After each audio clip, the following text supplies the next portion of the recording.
केंद्र बिंदु आपने बनाया है गरीब, दलित, पीड़ित, शोषित, वंचित, किसान, श्रमिक, युवाओं का कल्याण। लेकिन एक ही लकीर के साथ आपने इन सभी वर्गों को ढकेल कर अंधेरे के रास्ते पे छोड़ दिया। एक मिनट भी इस सदन में संवेदनशीलता व्यक्त नहीं की। महायज्ञ की बात आप करते हैं। आपके एक मंत्री ने कहा महायज्ञ। कैसा महायज्ञ जहां 125 मासूम जनों को अपनी जीवन की आहुति देना पड़ी। मैं पूछना चाहता हूं आपसे, देश की जनता की तरफ से, मुझे बता दो विश्व में किसी सरकार ने कैसी योजना बनाई हो जिसके आधार पर देश की मासूम जनता की जान तबाह हो पाए। उसका उदाहरण आप इस सदन के अंदर दो। क्या कहोगे आप उस महिला को जो अपने नवजात बच्चे को लेके गई थी अस्पताल में भर्ती करने के लिए? आप महिला है अध्यक्षा महोदय। पुराने नोटों के साथ उस अस्पताल ने कहा कि हम प्रवेश नहीं देंगे।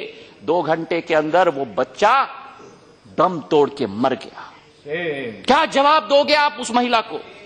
क्या जवाब दोगे उस महिला को जिसका बच्चा कैंसर से पीड़ित था? वो बैंक में गई, जैसे अभी कल्याणदा ने कहा, पैसा निकालने के लिए। बैंक मैनेजर ने 1 रुपये के 17 किलो के सिक्के उसको दिए। वो 65 वर्ष की महिला कहती थी मैं कैसे उठाऊं इसको? बैंक का मैनेजर कहता है मेरे पास यही है, या तो ये लो और या तो भाड़ में जाओ। क्या जवाब दोगे आप उस महिला को? हम प्रश्न पूछना चाहते हैं। वास्तविकता है अध्यक्षा महोदय कि नारी शक्ति और सुकन्या समृद्धि की बात ये करते हैं। वास्तविकता है देश की महिलाओं को देखो। इस सदन में हमारी महिलाएं हैं। अध्यक्षा महोदय, आप सदन चलाती हैं। हर एक गृहस्थी में एक एक महिला अपने जीवन में पैसा बचाती है। जो पति से पैसा मिलता है, अपने कमाई का पैसा मिलता है, कोई कंबल के नीचे रखती है, कोई कबड़ के अंदर रखती है कि भगवान न जाने अगर बुरे दिन आए, अच्छे दिन की बात भूल जाओ, तो इस पैसे का इस्तेमाल हो पाए। और आपने एक लकीर से इस देश की एक एक गृहिणी, एक एक महिला का एक पैसा को कागज के टुकड़े में परिवर्तित कर दिया। और वो महिला कहां जाएगी? पति के पास जाएगी तो पति कहेगा कि पैसा कहां से आया। और अगर आपके सरकार या प्रधानमंत्री के पास जाएगी तो कहेंगे काला धन तुमने लाया। आपने कलंक लगाया है हर एक महिला के चेहरे पर। विषय यह है कि आपने कर दिया ऐलान बिना किसी वास्तविकता है अध्यक्षा महोदय कि कोल्ड ड्रिंक का पुराना ऐड था, थम्स अप या कौन सा मालूम नहीं, कि आज कुछ तूफानी कर देते हैं। उसी के आधार पर आपने निर्णय लिया। विषय यह है कि वो अमिताभ बच्चन की सीरियल मुझे याद आया, कौन बनेगा करोड़पति, जिसमें कहा जाता है कि सबका पैसा लॉक किया जाए। और आज आप कहते हो कि आपका पैसा आपका ही रहेगा। मैं आपसे पूछना चाहता हूं कि संविधान में कौन सा रूल है, कौन सा अधिकार है आपका कि जनता का पैसा के ऊपर ग्रहण आप लगा पाओ? ये देश की जनता आज आपसे जानना चाहती है। प्रधानमंत्री जी ने आप कहा इस सदन में कि गरीब चैन की नींद सो रहा है, काले धन वाले नींद की गोलियां खरीद रहे हैं। मुझे मालूम है आप सड़क पर जाते हो, हम लोग सब सड़क पर जाते हैं। वास्तविकता है कि आज गरीब पूरी तरह रात रात जग रहा है, दर दर के ठोकरे खा रहा है, खाने के लिए मोहताज बन चुका है। विषय है अध्यक्षा महोदय कि आज अगर अर्थव्यवस्था की स्थिति आप देखो, बात करते हैं ये किसान के कल्याण के बारे में कि राष्ट्र की समृद्धि है। नोटबंदी के आधार पर किसानों के ऊपर बुलडोजर इस सरकार ने चला दिया। ना खरीफ की फसल की दाम मिली, ना रबी के लिए खाद या बीज उनको मिल पाया।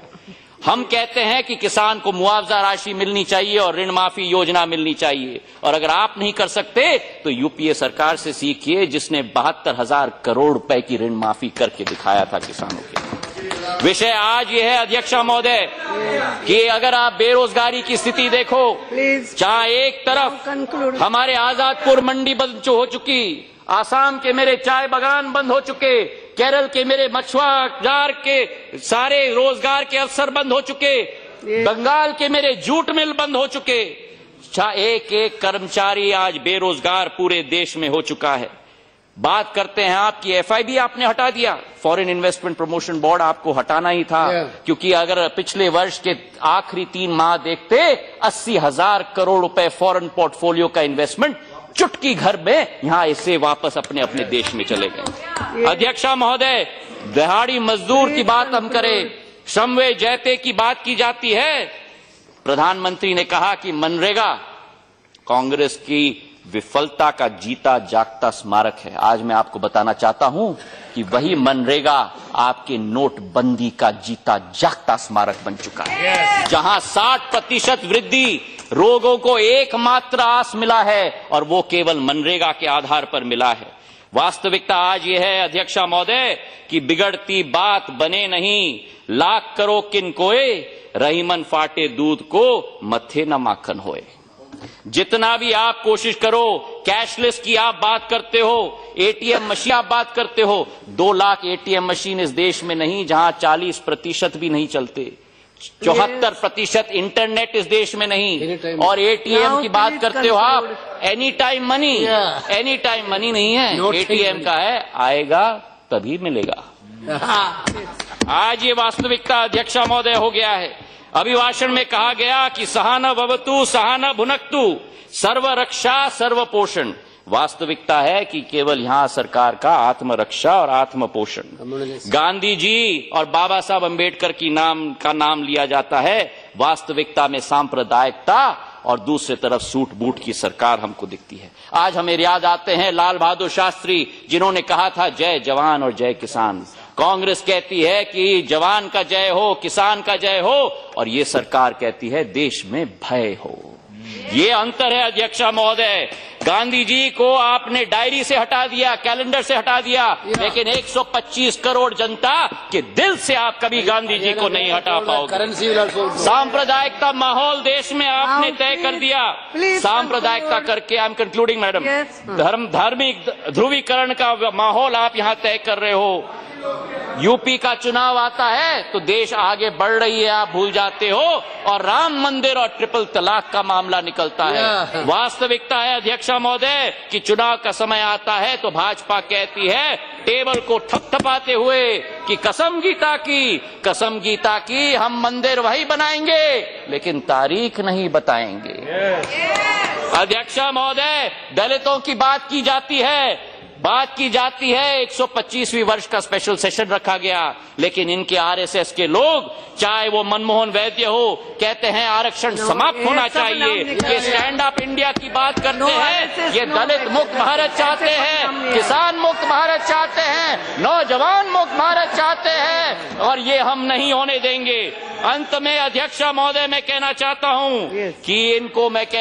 हूं कि क्या विरासत अगर आप छोड़ना चाहते हो, असहिष्णुता का विरासत छोड़ना चाहते हो, सांप्रदायिकता का विरासत छोड़ना चाहते हो, अर्थव्यवस्था की बर्बादी का, ये हम नहीं होने देंगे। और 11 मार्च को दूध का दूध और पानी का पानी होगा, और जनता इस 5 राज्यों की आपको ठोस जवाब देगी। याद रखना, जनता माफ नहीं करेगी। देश में स्वतंत्रता का शाम नहीं होने देंगे, देश में स्वतंत्रता का शाम नहीं होने देंगे, जवानों की कुर्बानी बदनाम नहीं होने देंगे। बची हो जो एक बूंद भी लहू की, तब तक लोकतंत्र का आंचल नीलाम नहीं होने देंगे। धन्यवाद अध्यक्ष। वास्तविकता है कि सेना है भारत की महान, पर इस सरकार ने केवल किया उस वीर सेना का अपमान। जहां एक तरफ सर्जिकल स्ट्राइक की आप बात करते हो, दूसरी तरफ पूरे देश के गरीबों के ऊपर आपने सर्जिकल स्ट्राइक कर दिया। अभिभाषण में केंद्र बिंदु आपने बनाया है गरीब, दलित, पीड़ित, शोषित, वंचित, किसान, श्रमिक, युवाओं का कल्याण, लेकिन एक ही लकीर के साथ आपने इन सभी वर्गों को ढकेल कर अंधेरे के रास्ते पे छोड़ दिया। 1 मिनट भी इस सदन में संवेदनशीलता व्यक्त नहीं की। महायज्ञ की बात आप करते हैं, आपके एक मंत्री ने कहा महायज्ञ। कैसा महायज्ञ जहां 125 मासूम जनों को अपनी जीवन की आहुति देना पड़ी। मैं पूछना चाहता हूं आपसे, देश की जनता की तरफ से, मुझे बता दो विश्व में किसी सरकार ने कैसी योजना बनाई हो जिसके आधार पर देश की मासूम जनता की जान तबाह हो पाए। उसका उदाहरण आप इस सदन के अंदर दो। क्या कहोगे आप उस महिला को जो अपने नवजात बच्चे को लेके गई थी अस्पताल में भर्ती करने के लिए? आप महिला है अध्यक्षा महोदय, पुराने नोटों के साथ उस अस्पताल ने कहा कि हम प्रवेश नहीं देंगे। 2 घंटे के अंदर वो बच्चा दम तोड़ के मर गया। क्या जवाब दोगे आप उस महिला को? क्या जवाब दोगे उस महिला को जिसका बच्चा कैंसर से पीड़ित था? वो बैंक में गई, जैसे अभी कल्याणदा ने कहा, पैसा निकालने के लिए। बैंक मैनेजर ने 1 रुपये के 17 किलो के सिक्के उसको दिए। वो 65 वर्ष की महिला कहती थी, मैं कैसे उठाऊं इसको? बैंक का मैनेजर कहता है, मेरे पास यही है, या तो ये लो और या तो भाड़ में जाओ। क्या जवाब दोगे आप उस महिला को? हम प्रश्न पूछना चाहते हैं। वास्तविकता है अध्यक्षा महोदय कि नारी शक्ति और सुकन्या समृद्धि की बात ये करते हैं। वास्तविकता है, देश की महिलाओं को देखो, इस सदन में हमारी महिला हैं। अध्यक्षा महोदय, आप सदन चलाती हैं, हर एक गृहस्थी में एक एक महिला अपने जीवन में पैसा बचाती है। जो पति से पैसा मिलता है, अपने कमाई का पैसा मिलता है, कोई कंबल के नीचे रखती है, कोई कबड़ के अंदर रखती है कि भगवान न जाने अगर बुरे दिन आए, अच्छे दिन की बात भूल जाओ, तो इस पैसे का इस्तेमाल हो पाए। और आपने एक लकीर से इस देश की एक एक गृहिणी, एक एक महिला का एक पैसा को कागज के टुकड़े में परिवर्तित कर दिया। और वो महिला कहां जाएगी? पति के पास जाएगी तो पति कहेगा कि पैसा कहां से आया। और अगर आपके सरकार या प्रधानमंत्री के पास जाएगी तो कहेंगे काला धन तुमने लाया। आपने कलंक लगाया है हर एक महिला के चेहरे पर। विषय यह है कि आपने कर दिया ऐलान बिना किसी वास्तविकता है अध्यक्षा महोदय कि कोल्ड ड्रिंक का पुराना ऐड था, थम्स अप या कौन सा मालूम नहीं, कि आज कुछ तूफानी कर देते हैं। उसी के आधार पर आपने निर्णय लिया। विषय यह है कि वो अमिताभ बच्चन की सीरियल मुझे याद आया, कौन बनेगा करोड़पति, जिसमें कहा जाता है कि सबका पैसा लॉक किया जाए। और आज आप कहते हो कि आपका पैसा आपका ही रहेगा। मैं आपसे पूछना चाहता हूं कि संविधान में कौन सा रूल है, कौन सा अधिकार है आपका कि जनता का पैसा के ऊपर ग्रहण आप लगा पाओ? ये देश की जनता आज आपसे जानना चाहती है। प्रधानमंत्री जी ने आप कहा है सदन में कि गरीब चैन की नींद सो रहा है, काले धन वाले नींद की गोलियां खरीद रहे हैं। मुझे मालूम है आप सड़क पर जाते हो, हम लोग सब सड़क पर जाते हैं। वास्तविकता है कि आज गरीब पूरी तरह रात रात जग रहा है, दर दर के ठोकरे खा रहा है, खाने के लिए मोहताज बन चुका है। विषय है अध्यक्षा महोदय कि आज अगर अर्थव्यवस्था की स्थिति आप देखो, बात करते हैं ये किसान के कल्याण के बारे में कि राष्ट्र की समृद्धि है। नोटबंदी के आधार पर किसानों के ऊपर बुलडोजर इस सरकार ने चला दिया। ना खरीफ की फसल की दाम मिली, ना रबी के लिए खाद या बीज उनको मिल पाया। हम कहते हैं कि किसान को मुआवजा राशि मिलनी चाहिए और ऋण माफी योजना मिलनी चाहिए। और अगर आप नहीं कर सकते तो यूपीए सरकार से सीखिए, जिसने 72,000 करोड़ रुपए की ऋण माफी करके दिखाया था किसानों के।